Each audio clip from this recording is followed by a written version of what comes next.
Mamma mia, salut les amis, cette semaine, troisième et dernier Grand Prix de ce trip leader de fou, le Grand Prix d'Italie.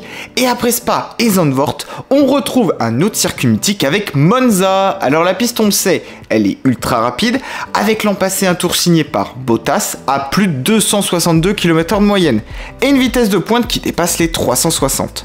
11 virages, 2 zones de DRS et des portions incroyables. La première chicane et un freinage impressionnant et où ça se passe pas toujours bien, si tu vois où je veux en venir. La chicane de la Variante della Roggia, suivie des deux Lesmo qui conditionnent la première zone de DRS où on peut tenter un dépassement. L'enchaînement de la Variante Ascari qui conditionne la ligne droite opposée et le retour sur la ligne de départ. Bref, Monza c'est un gros morceau de la saison et par le passé, on a souvent eu du beau spectacle. Avant ça, n'oublie pas de t'abonner, je compte évidemment sur tout ton soutien. Et nous c'est parti, on se plonge sur les courses historiques. Et on commence par le premier Grand Prix mythique que je vous ai sélectionné, c'est celui de 1988. Cette année-là, la McLaren était littéralement l'arme fatale, et sur ce Grand Prix, Alain Prost va connaître un ennui moteur et Senna un accrochage. Et du coup, les deux Ferrari de Berger et Alboreto se retrouvent en tête et vont assurer un doublé magnifique devant les tifosi en délire. L'émotion, elle était très forte, car c'était aussi seulement quelques mois après le décès d'Enzo Ferrari, le fondateur de la marque. 20 ans plus tard, autre Grand Prix marquant, celui de 2008. Il s'était passé sous la pluie et on avait assisté à une performance sortie de nulle part.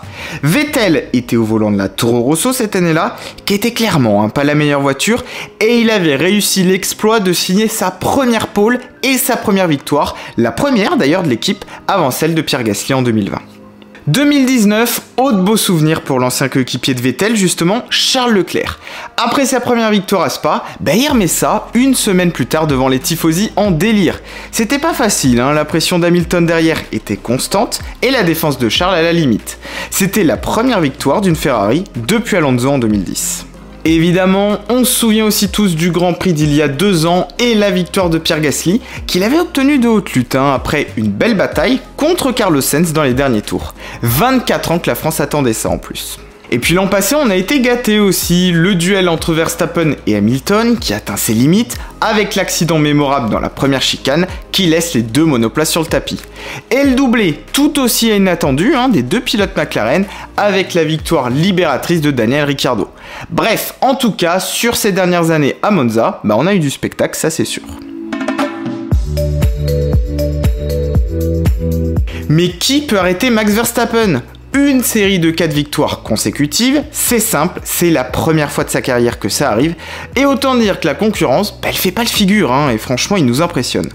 Chez nos amis de Ferrari, on a comme adversaire le plus proche Charles Leclerc, qui concède 109 points de retard, autant dire que tout est dit. Pour autant, à domicile, chez les Rouges, l'enjeu est de taille. Il faudra éviter les erreurs, qui se cumulent depuis plusieurs courses, parce que les tifosi ne laisseront pas passer ça. Et autant dire qu'au vu des derniers Grands Prix, ce sera un petit miracle.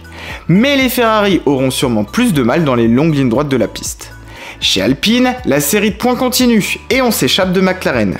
Les papayes auront du mal à refaire la performance de l'année passée, étant donné que la vitesse de pointe, c'est pas leur fort.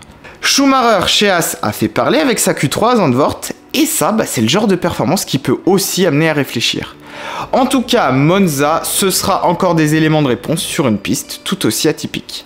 Voilà, merci à toi d'avoir suivi cette preview, on se retrouve nous comme d'habitude pour le débrief, d'ici là je compte évidemment sur toi et tout ton soutien, n'oublie pas de liker et t'abonner, c'est super important, et nous on se dit à très vite sur la chaîne, à bientôt.